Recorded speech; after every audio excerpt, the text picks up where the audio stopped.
Campus protests hidden agenda. SCOTUS addresses homeless encampments. 5 keys to happiness and more. The Monica Perez Show starts now. Hello to everybody who is here watching on your favorite podcasting platform, YouTube, Rockfin, Rumble, wherever. 2 o'clock Pacific, 5 o'clock Eastern every Tuesday and Thursday, or very shortly thereafter on your favorite podcasting platform. It is St. George's Day, which I didn't even know was a thing. We're big fans of St. George in my house, the Dragon Slayer. So happy St. George's Day. And let's get on with the show. Lots of top stories. I'm trying to cover everything that's happened since the last time we've met, but there's a lot of top stories since then, which was last Thursday. So one thing that just pops up over and over again in the headlines on the front page is here's an article from today's Wall Street Journal. Colleges struggle to contain intensifying pro-Palestinian protests. Columbia moves classes online. Police arrest dozens at Yale, and Harvard Yard is closed to public until Friday. So it seems to me that this is definitely a promoted event. I would even say, based on the initial pictures I saw from Columbia, a staged event, because the picture had a guy getting arrested. It was very well centered. It was very much like that movie Wag the Dog. And he looks a little old to be an actual Columbia student. And in the background were tents for people camping out there that were all the same tent. So why would they all have the same tents unless somebody was promoting this? And I have to ask myself, are these really all students at the universities where they're turning up? Now, I think enough of them are pretty malleable and impressionable that it wouldn't take as much to provoke them to do it themselves. There could even be social pressure to do it. On the other hand, in the Ivy Leagues, people are very, they're risk averse. They are, it would be tough. It would be a tough call to see if I would think that they would all show up. However, these people, why would they have tents? I mean, I guess even if they lived there, the tents are part of the occupation of the yard. But this is private property, and they should be able to control it. So the fact that they're not controlling it, I don't know. There's a decision being made there. And a lot of this is reminding me of the Vietnam protests. So there were a lot of college protests. They did, if I got my story straight, it seems like there was a lot of lawlessness was tolerated until it reached a pitch in which violence happened. 4 dead in Ohio, stuff like that. And that maybe, that's what's going on here. And just as I was beginning to have that thought, I saw an article that said that who was it? I think it's Arkansas Senator Tom Cotton is calling for the National Guard. This was his actual quote. The nascent pogroms at Columbia have to stop today before our Jewish brethren sit for Passover Seder tonight. If Eric Adams won't send the NYPD and Kathy Hochul won't send the National Guard, Joe Biden has a duty to take charge and break up these mobs. Now, why he didn't start with the actual security at the private institution, Columbia is a private institution to start out with, I don't know, but it definitely seems very dialectic, because in the Wall Street Journal article, I was so surprised to find that it ended with this kind of counterpoint. Columbia University freshmen Jacob Gold and Nicholas Fink, both Jewish, said Monday that while they didn't agree with every aspect of the protest on campus, it had been peaceful. Quote, they in no way make me feel unsafe as a Jewish student, said Gold, 19 years old. It hurts to think that this is the view the outside world is getting, Fink said. I'm tired of my identity being weaponized. Gold and Fink said they worried about how students' freedom of speech was being restricted and that more extreme viewpoints on both sides seem to be getting the most attention. So here you have both sides of that dialectic rolling out. And I'm asking, what are the possible agenda items here? It seemed to me from October 8th, or the day after these events, maybe October 9th, when the dialectic just rolled out right away that anyone who was pro-Palestinian was a woke Marxist anti-colonialist. Now, I think there's nothing wrong with being an anti-colonialist, or an anti-imperialist, unfortunately, that foreign policy uh, ideology is absolutely almost always coupled with a socialist domestic goal policy ideology. I mean, you have to be in that basket, and that seemed very clear from the very beginning. And the crazier, more dangerous or rational these people seem, the more it discredits what is legitimate, concerns. Uh, so there's definitely something being hyped here from top to bottom. What are some of the other potential agenda items? These guys, Gold and Fink, pointed out that it's about freedom of speech on campus. I, for one, go a little bit deeper on that, like back and as a response, and I've mentioned this recently, as a response to the Vietnam protests, especially among young people. Uh, Zbigniew Brzezinski in like 1971 or 72 established he organized a study of that he compiled like 7 different essays from maybe UN people or diplomats, something like that. And he titled it The Crisis of Democracy. And his conclusion was that democracy in itself is too powerful. It's prone to this kind of thing. Get everybody in institutions that can be controlled. Well, one such institution, it would be an academic institution. So if they need to level up on their control of academia, this would feed right into that. Another thing that I think is a part of it, Robert Kraft and John Huntsman, I believe, both said that they were going to stop funding. Huntsman said Penn. Kraft said Columbia itself, where he's funded a lot of stuff. And he said, until these protests stop, I can no longer support the college. And I've thought since the beginning of the Varsity Blues scandal that part of which was another weird thing, like it shouldn't have been illegal, an FBI thing at all, but that the target there was to give people great pause in making large donations to private universities. And I believe that that was to further diminish the options at private schools to give people like me scholarships, which is what I got from Harvard. And um, it was, I didn't have to pay, and I never would have been able to go if I had to pay. And I didn't have to go to the government for money either. So that will, kind of, I feel like it would third world the university system. So if you are one of these Ivy League schools like Harvard, I think Princeton has one of the largest funds in the world. Like it's like a financial institution, practically, how much money they have there. And they don't need, I mean, I'm sure they like it, but they do not need to continue to get this kind of money. But the schools that basically spend what they get, lots of schools, universities or colleges closed during COVID. And then what you'll have is just public schools, but public colleges or the Ivy League, and really bifurcate society. And the public schools are probably even less inclined to admit people because of merit. You'll get rid of testing and you'll have just these woke essays that determine who can out woke each other, who can out DEI each other. So I feel like there is something in here about trying to revamp the whole academic university system. You know what else I thought was interesting is, was it Columbia that recently said that medical school was going to be tuitionless? I had to wonder if that was a stepping stone to a single payer healthcare system. Because if you don't have to pay back your loans, you don't have to demand as much money. You don't have to be kind of going into it for the money. I thought that was interesting. Anyway, well, one thing they mentioned, what is to watch out for, is that the graduation season will be riddled with protests and scary stuff and maybe canceled, and people will change up who's speaking, that kind of thing. Anyway, in a related story, the Israeli military spy chief Aharon Haliva retired as a response to criticism of intelligence failures that allowed the October 7th attack to happen. Now, of course, I think that was more of a false flag than an attack. You could say they let it happen on purpose, but the actual story itself is basically impossible to believe.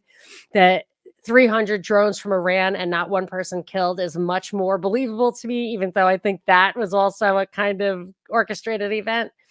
So But this adds kind of credibility to the official narrative that incompetence was to blame for this shocking and totally incredible breach of security.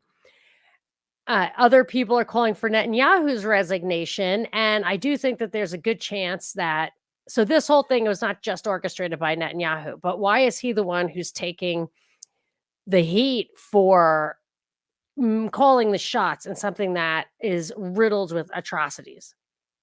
Well, I think he's got a couple of things that put him in a very powerless position or at the mercy of other powers.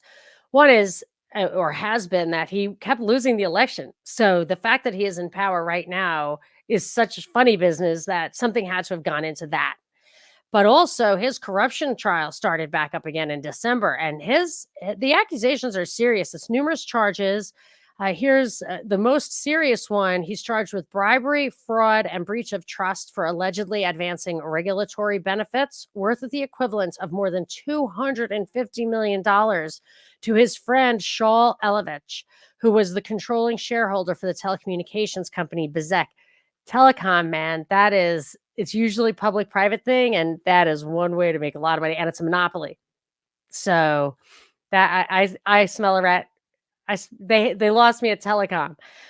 It says the prosecution is saying that in return for this, Elovich ensured that Netanyahu would get positive coverage on his online news site called Walla News. Boy, that doesn't sound like worth $250 million. He could have bought it for $250 million. Here's another little tidbit of corruption, likely. Earlier this year, Netanyahu's government pushed through a law effectively stripping the country's courts of the power to declare a prime minister unfit for office. Critics argue the law was passed for Netanyahu's benefit amid the ongoing corruption trial and have challenged it before the country's Supreme Court, which was also getting messed with by Netanyahu. But I believe the court overhaul, which he was really, really pushing, I believe that was defeated. But he does not have to step down from his position as prime minister until not only he's convicted, but the conviction plays out in the appeal system, which of course could be long after the natural life of his remaining position in office. But anyway, so he is a very vulnerable character. This is why you don't want somebody vulnerable to blackmail being in a position of responsibility. He's vulnerable. By the way, so are we. The House just passed a $26 billion spending bill for Israel. Biden wants to throw an extra billion of arms or whatever material on top of that. That's your Speaker of the House, Johnson. I mean, he makes rhinos look like Republicans. That guy, he's passing all this stuff almost exclusively with the help of the war party, the Democrats. He's passed a Ukraine bill, I think he passed all four of the bills he was after. It was Ukraine, Israel, maybe Taiwan, and some other thing.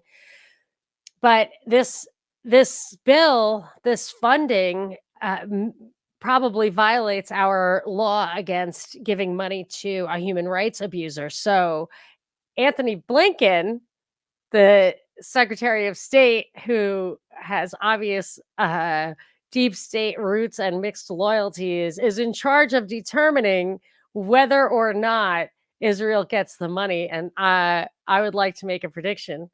I mean, it's kind of like when Saudi Arabia was in charge of the Human Rights Commission at the UN. Like, what the difference? What the heck?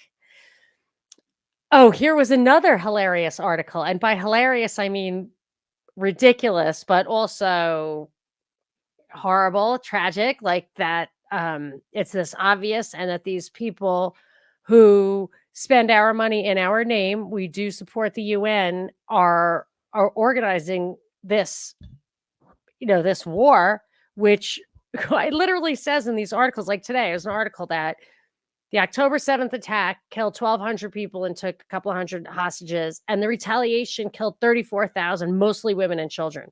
Like, why even is the Wall Street Journal writing that? Like, it's definitely to promote something. But next to that article is this article. Intelligence reveals details of UN agency staff's links to the October 7th attack. Around 10% of the Palestinian aid agency, UNRWA, UNWRA, 12,000 staff in Gaza have links to militants, according to an intelligence dossier.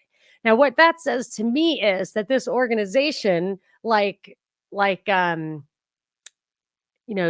Purse and Doctors Without Frontiers, whatever, like they're intelligence fronts. And even when you talk about like priests who were behind the Iron Curtain or in concentration camps, being accused of being spies, they report to their superiors. So they are de facto intelligence officers, whether they mean to or know it or not. That's what they do. They don't just, they operate as part of these international institutions, and they are effectively intelligence networks. So that's what this thing is, and it's not unwitting. I mean, they're there.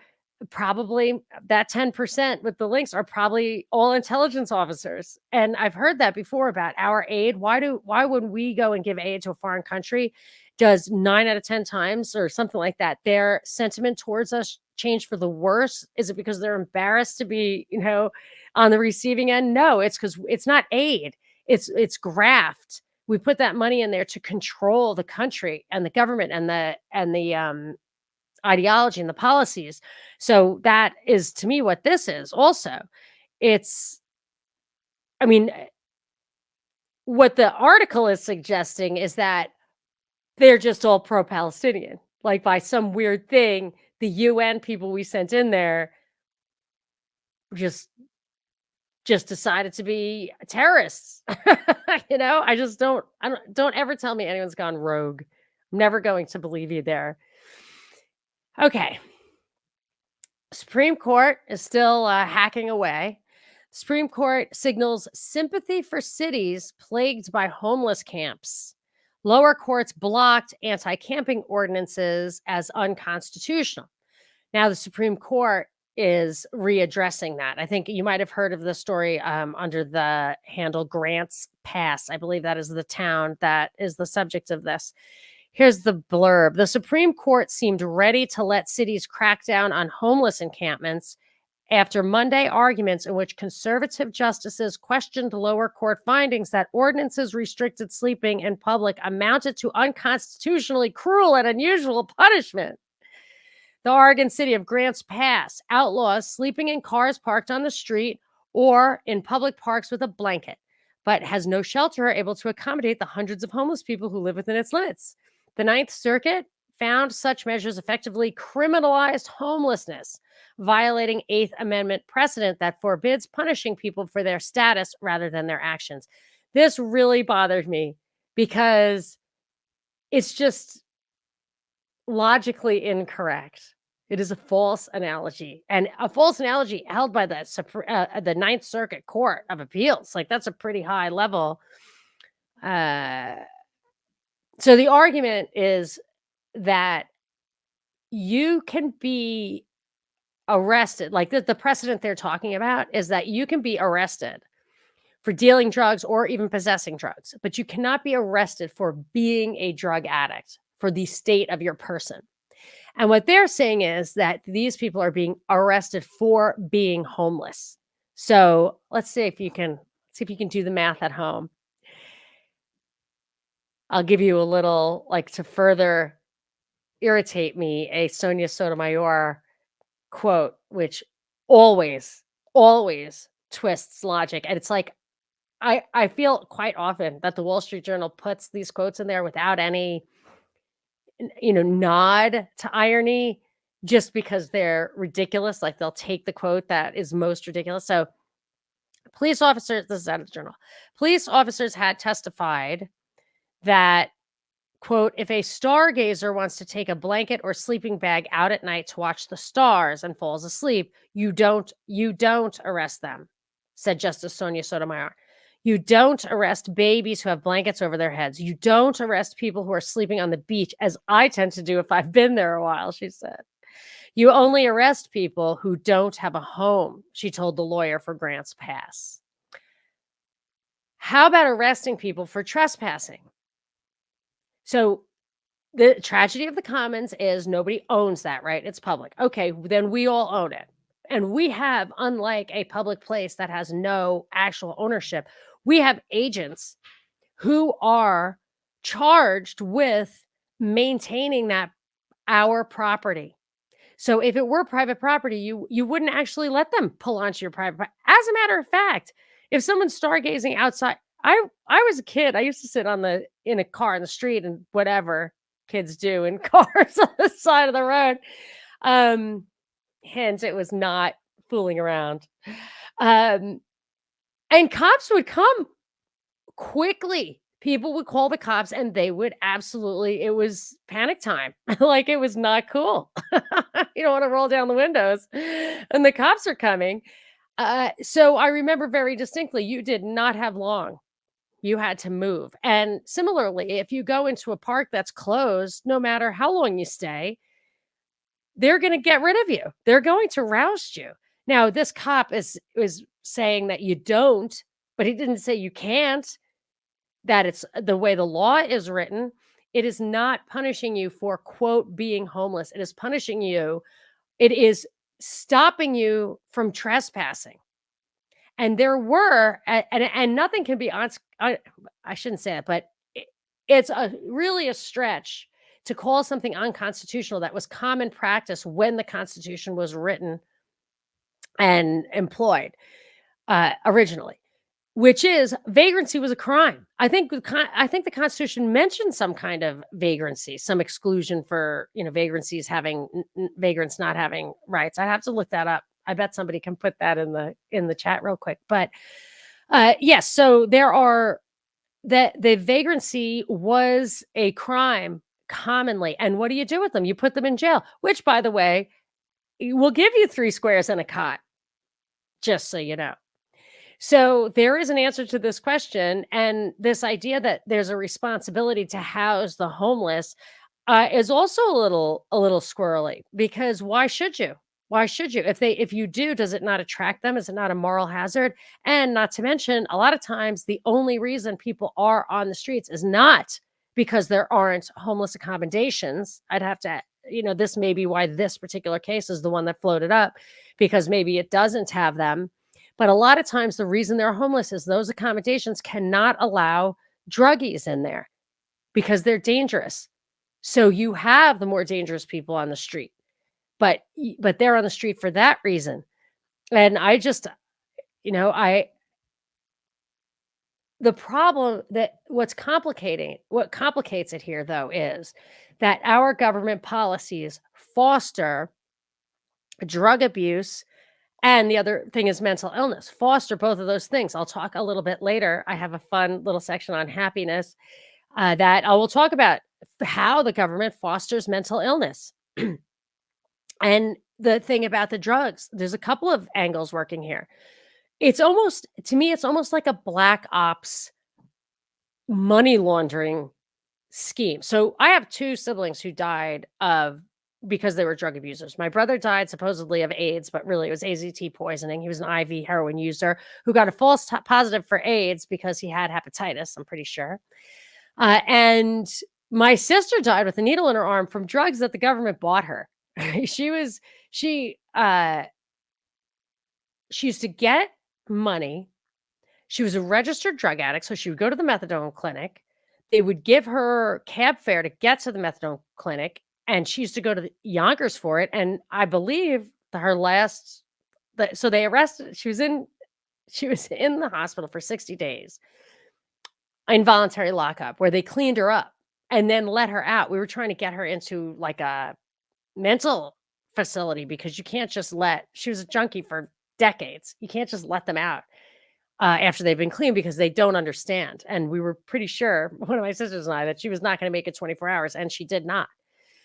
But the government had a big role in that. And the way I see it is they give the money to someone like her. They give her disability. They give her money. They give her all this stuff, keeps her buying the drugs. And who are the biggest drug dealers? I'm pretty sure it's still the U.S. government. It certainly was during the Gary Webb times. And I, wouldn't be surprised if it's still that way. So when they can't get their black ops money, which the CIA has to ask for money with specifics, and they don't like to do that, So they need like black money. They can just sell drugs to these people who are getting money from the welfare. Like that's what I think is part of that, that it's a big thing. But also it's a it fosters this, what Elul called obsessional propaganda. You are constantly seeing, you're constantly witnessing homelessness, drug addiction, and mental illness everywhere. You cannot escape it.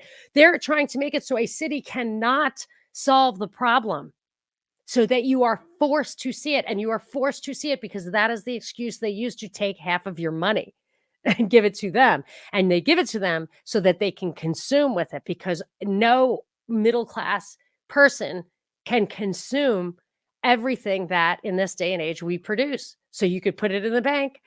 And so another layer on top of that is, so they use it to convince you to pay the taxes, and then they take that tax money, and instead of, and believe me, I hate this argument. This is the argument of liberals and I hate it, but it is a logical truth, that instead of using it for like schools or whatever, something that could have some investment value, they give it to junkies, actually in cash. They foster this stuff.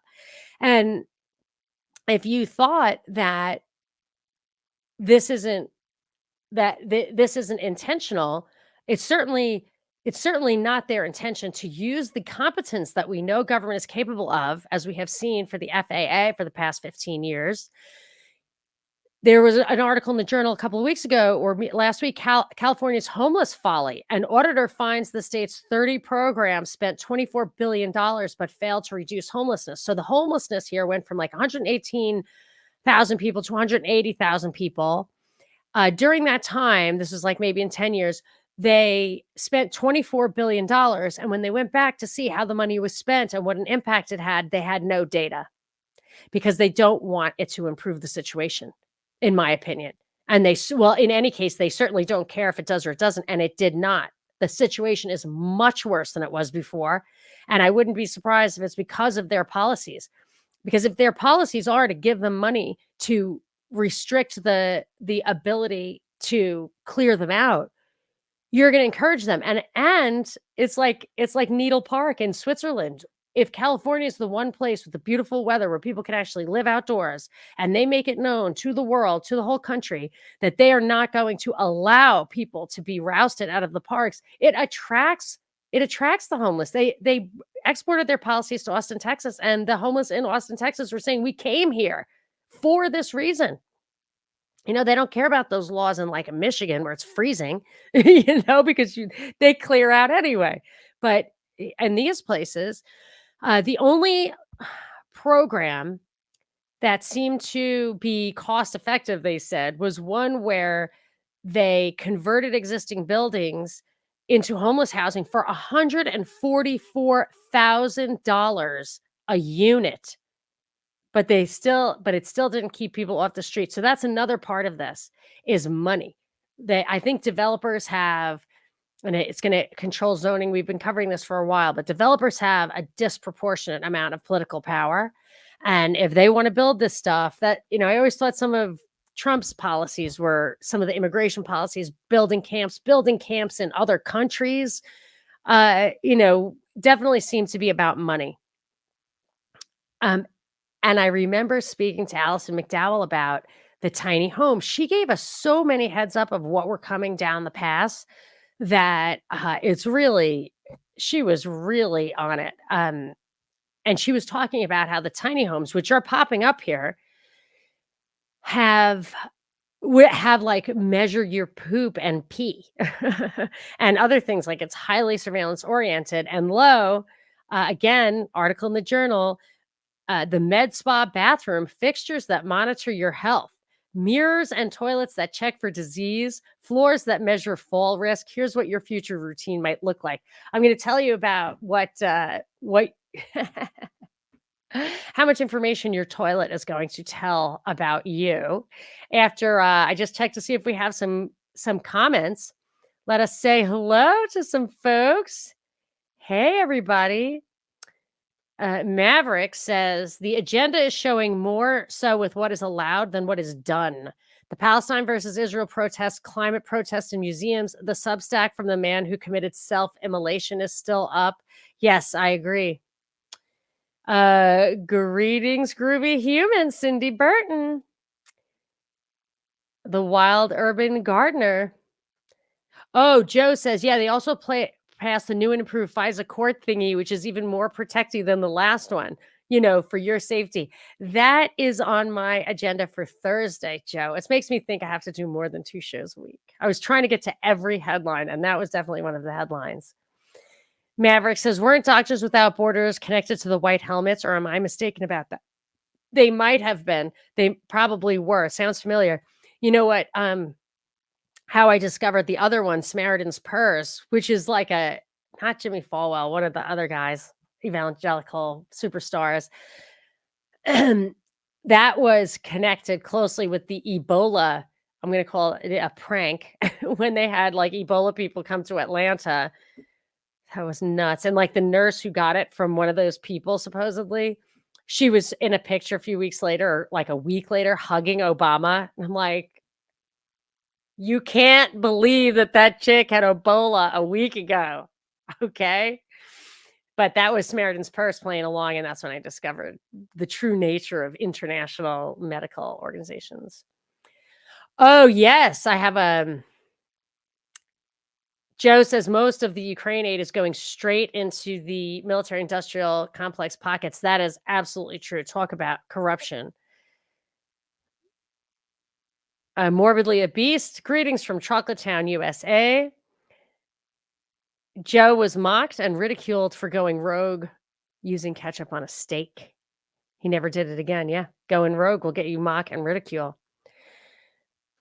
Some quack thought the oral arguments were interesting on the Grants Pass case, and Sonia and Kagan were terrible. Yeah, I believe that. Oh, yes, this is it. Yes, Samaritan's Purse is Billy Graham's son, Franklin. That's right. If this court sides against Grants Pass, it could bar cold cities from outlawing homeless fire building. Wow, I should have known. I knew if I said that about Michigan without having done a little research first, I might be in for a surprise, and it looks like I am. The shelter and center had a huge impact on housing prices. Developers were scooping up homes cheap. Funny you should mention developers scooping up homes cheap. Hold that thought. It's one of my remaining stories. It's a really interesting one. Maverick, that is bizarre. The son of that nurse who contracted Ebola. Can you give me any insight into how it made sense for her to hug Obama before the mask era even? Come on. Okay, I'm getting some validation. That same person, Maverick, says the whole Ebola psyop was an insane one. Yeah, 100%. No, they have billboards in Africa that say Ebola is real. They arrested people putting formaldehyde in the drinking water. Formaldehyde makes your organs liquefy, which is what happens with Ebola. I mean, that was crazy. Hello, Angus. Grosseco, hey, that's Ken. How doesn't the left and right identify the immigration reduction plan from the 2000 UN plan? Israel isn't in the plan. I'm not following you, Ken, but I have something about the EU, about the money for Ukraine, about the immigration plan. There's lots more left in the show. So, for the Ebola nurse, she got an experimental drug which cured her. Okay. All right. Let me get back to my stories because you've hit on so many. I can't leave anything on the cutting room floor. All right, so let me just tell you what your toilet's going to do for you someday, and then I'll get into a little meatier stuff. And this surveillance reminds me of the articles where cars are reporting to your insurance company how you drive, with your consent, of course. Insurance companies are flying over your house to look at your roof. These are some of the things that your toilet, your mirror, your floors are going to do. Urinalysis, self-cleaning. I like the self-cleaning. Downward pointing cameras to take a picture of your poop and your pee. pods that you can insert into your toilet to detect vitamin levels, glucose levels, and ovulation. Ovulation would be good. E-nose tech to detect smells. Can I make a prediction on that? It's going to be positive. Seats that detect body temperature, heart rate, and blood oxygen. Anonymized data. I've heard that before. Kept local to your own devices. I've heard that before. By the way, when I first read this, even just the headline, I just thought, what absolute narcissists we've become. People just totally obsessed with their health. That's what amazed me about the old people during the pandemic. They were so obsessed with their health. And I was, you're better off going to church, not closing the churches down. Mirrors with screen-like interfaces. So, like, if it detects there's something wrong with you, it'll telehealth your doctor. And then, like, your face will bloop, bloop to the doctor's face. Like, now you know why all these sci-fi movies have this stuff in them. It'll give you AI will give you skincare recommendations. Like, I don't want to call that AI. I have yet to have an example of something that's really intelligent. All it seems to me is taking something, searching for it, and aggregating the results. That's what it seems like in a fast way. Big language, whatever. It will detect blood flow and predict heart attack, stroke, and hypertension. That sounds like a great way to overdiagnose things and sell more meds. They're going to put infrared in your shower, and I actually think red light is probably good for you, so that might not be the worst thing. Smart mats and smart floor tiles will measure your weight and body composition as well as your balance and posture. Posture is very important, actually, to keep healthy. I really think so. As I get old, I hate to admit, but if they start monitoring this stuff, maybe it'll be just like the insurance company looking at your roof. It's like, hey man, you gained a couple of pounds, your premium's going up. Sinks and toothbrushes may analyze saliva to test for germs and illnesses. And by the way, public health authorities are already doing that with the water. Okay, here's what I wanted to say about the scooping up properties on the cheap. Long time ago, I want to say 10 years ago, but I don't think it was that long. I think I was listening to an Our Interesting Times, Tim Kelly's podcast, which I had to stop listening to because it started to get depressing. I mean, he's a great interviewer, but just I felt very powerless in the face of his prognoses. So, but he was saying how in the 60s, maybe urban blight was fostered. So places could be basically condemned and then scooped up wholesale by developers, which would come in and totally revitalize or gentrify the neighborhood, completely take it over. And then you had all these people being displaced. He is saying that was it was intentional. They would, I don't know if he said that they would sell drugs at a loss in those neighborhoods and that kind of thing. So when I was watching, I noticed, so Detroit, I think the city of Detroit went bankrupt. And I believe Kwame Kilpatrick, whatever his name was at the helm when that happened. I meant to double check that. He went to jail for I don't know if it was trumped up stuff. I don't know what he went to jail for. He went to jail for a little while, very short while, left office, he's run out of town. And there was just blight. There were just tons and tons of bankruptcies and, foreclosures. So the guy who ran Quicken Loan went in and bought all those properties. Perhaps he owned the mortgages. He might have just bought the mortgages and got those properties. And I thought that guy is going to gentrify the shit out of that area and not only sell it as a profit, but sell the mortgages. He's a mortgage guy, Quicken Loans or Rocket Mortgage, something like that. And then I was watching maybe a Forensic Files or something like that. And that Kwame Kilpatrick was in some kind of hearing. And it came to light that after he got out of jail, I believe he was run out of town. Yes, he was. He was staying in a mansion in Dallas that was being paid for by some billionaires from Detroit, including this guy who ran Quicken Loans. And they said they wanted him out of town. If I'm not mistaken, they said they just wanted him out of town. And I thought, okay, the guy who runs this thing into bankruptcy is bankrolled by the people who look to stand to profit from it. And then I see an article on the front page of the Wall Street Journal today, many years later. Detroit is reversing property doom loop. Barely a decade after Detroit declared bankruptcy, the city is emerging as America's most unlikely real estate boom town. And it says that right in the very, I actually tweeted it. Let's see if I can find that tweet real quick. Right on in the third paragraph on the front page, it says Dan Gilbert, a Detroit native and the billionaire co-founder of home lender Rocket Mortgage, formerly known as Quicken Loans, is leading the city's revitalization. Well, what do you know? His new skyscraper, still under construction, recently topped out at 681 feet, making it the city's second tallest tower, et cetera, et cetera. The residential market in the city is also taking off. Home prices are up 40% since 2020, et cetera. So the reason I bring this story to you is so you see how it really works. I mean, that is how it works. They just manipulate. The government can be manipulated. And that's why, like, I think Carlos Slim made tons of money when Mexico privatized the monopoly telecommunications company. Whenever I see anything that benefits from government, that's my problem with Trump. He got those casinos. He would never have qualified for a license if he didn't have some connections. He did other things that broke rules. His father was a projects lord. It's just some of us have too many morals to do that kind of stuff. Okay.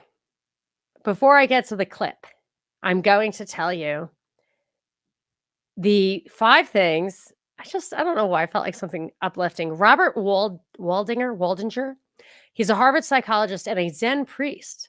He's been conducting the longest study. He's the director of the Harvard Study of Adult Development, which is the longest running study on adult life, health, and happiness in the world. It tracked the lives of 700 original participants and 1,300 descendants over 85 years.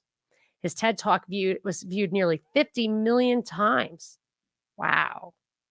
I saw this. It was an interview by Sahil Bloom. I don't know who this is. So these are the 5 things that the takeaways from his study that he's encapsulating for us. Some of it seems to be backed up strictly by data, and some of it seems to be like his personal conclusions, which aren't as good. As a mom of someone with Down syndrome, when people like have these theories about therapies and then try to implement them with you, and you're like, it's definitely not working. Well, if you dig in, you realize there was no evidence to start out with. It was just somebody's idea. Well, I have ideas too. But the first thing he said, I've said to you many times, and I really only discovered it kind of recently. I think maybe being an empty nester pointed out that my marriage is just fine. It's all the stress that takes its toll. Here's the number one thing. Relationship satisfaction at age 50 was the single greatest predictor of physical health at age 80. And I have been saying for the past year or two, like, I have identified that the number one reason I am happy is that I'm happily married, which, takes a lot of work. But I really feel bad for people who are looking for that now, especially around my age, because apparently Tinder is like, for divorcees is like live porn or something. Like the guys on there think that's what they're getting. They watch porn and they think they're going to get that. And maybe they're getting it. I don't know. But I've gotten some complaints about what it's like out there in the dating world post Tinder for people my age. Okay. Lesson 2, loneliness kills, and it's more prevalent than ever. Chronic loneliness has been found to increase dementia risk by up to 50%. The lack of social connection is worse for you than tobacco, alcohol abuse, or obesity.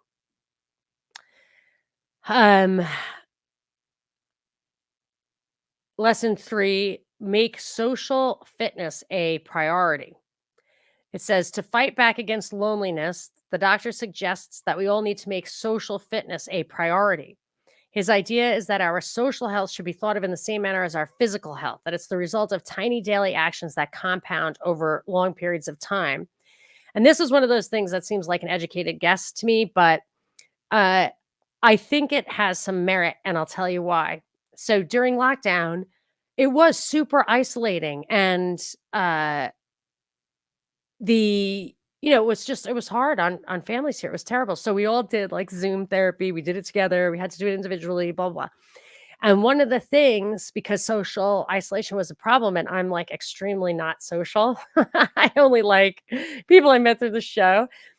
But I worked with that because so my task was to model more social behavior by doing little things like that, which I would never, ever do. I mean, I don't even like going to the store, much less like going to an event. So, but I decided to make that effort. And these are both with people I met through the show. One is I started going to the jazz. There's a little jazz thing in the park. Jazz in the park. I mean, seriously, does this look like a Woody Allen movie to you? But I went and it was fun. And then that was with James. I don't know if James is here. And then with my friend Ellen, with whom I walk, she invited me to flower arranging classes. I mean, despite the beautiful sakura in the background, do I look like a flower arranger to you? But it was fun. It's fun. It's mellow. We just sit there and like play with the flowers, and it's 2 hours to kind of, I don't know, socialize with her. You're really not supposed to talk that much, but it's super fun. Anyway, it was great. It worked. It was fine, and it was social. And actually, here's why I think socializing is a little bit of a challenge. Is that how are you going to meet people sitting next to people at the soccer game or even Special Olympics? I don't know if you follow my Insta or whatever. I was at Special Olympics this weekend. They're not on the same wavelength, as we all know. So what was very fun was meeting people through the show. So maybe we should do something where we can get a little bit of that back. I was thinking of a Telegram channel, or I don't know what people want to do. Maybe the Propaganda Report Discord is still alive and well. So I'm taking suggestions if you want to tell me, or tell me personally, monicaperezshow@gmail.com if you want, or have a lot of people have my phone number. But I was a little traumatized by going to see my mom so much over the past year. So I'm probably not getting on a plane and going to meetups myself anymore, but we could have a Zoom party. All right. Lesson 4, check your energy to improve your life. And here's what he says. After you consume a piece of content, assess your energy level. Did consuming that piece of content make you feel energized or drained? And he says to do the same thing about relationships. Does seeing this person, is such a drag? What a drag it is to see you. Does it suck your life force out of you?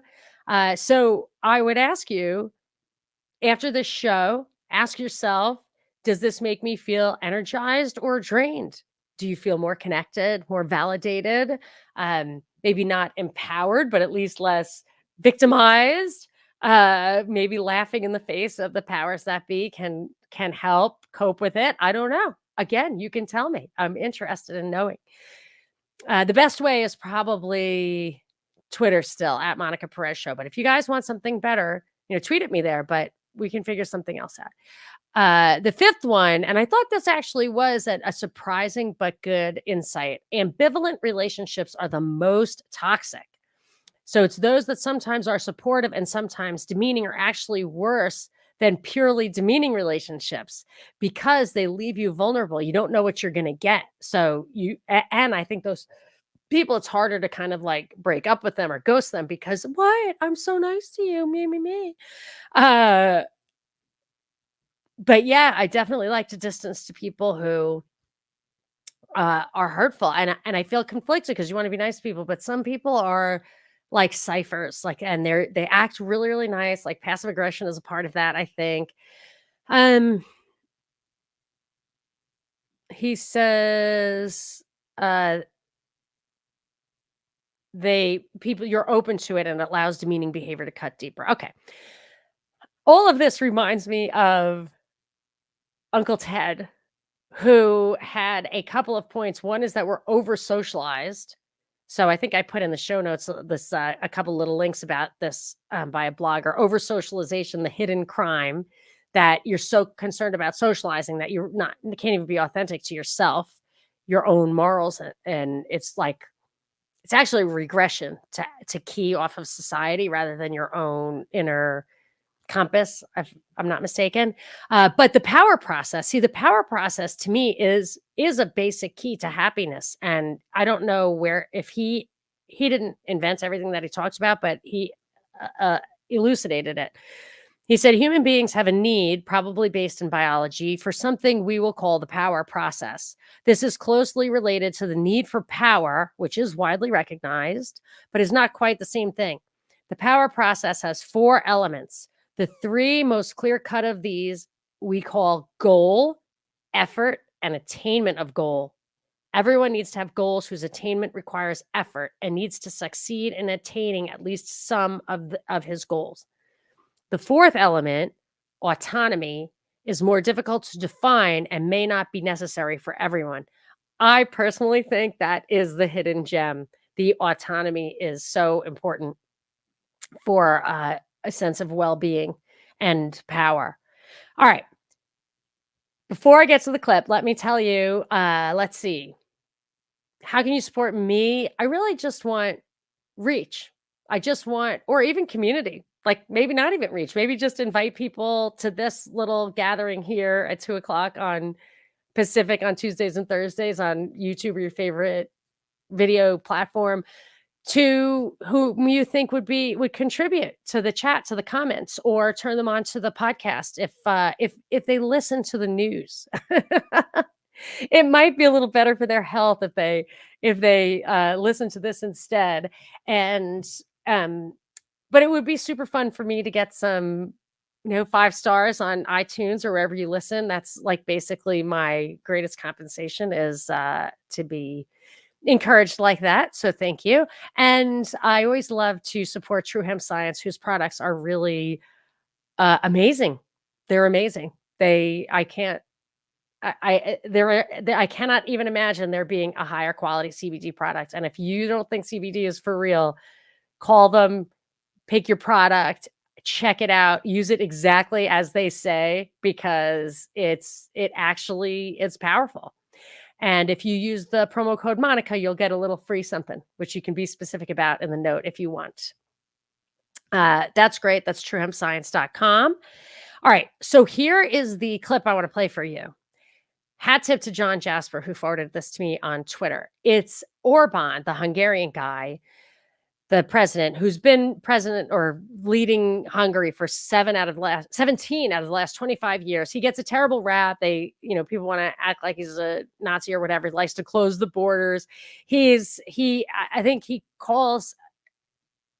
basically refers to himself as a Christian nationalist, which now, of course, in this country is a label that means a bunch of things. You're not going to just be a Christian who believes in your country, or that who believes that countries exist is basically all you really need, and that it has an internally consistent value system. And whether you want that to be secular or Christian or anything else, you really have to have that's like the abortion debate in this country just betrays how you cannot move forward as a nation if you do not have a consistent, if you're fighting about stuff like that, as fundamental as that. So he gets a terrible rap for that. And of course, he doesn't care what people think. So he comes off as rather abrasive.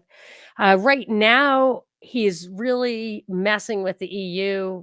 I think he interferes with the Ukrainian aid by voting against some other things they want. So maybe that's why it's so desperate that we send all the money over. I don't know.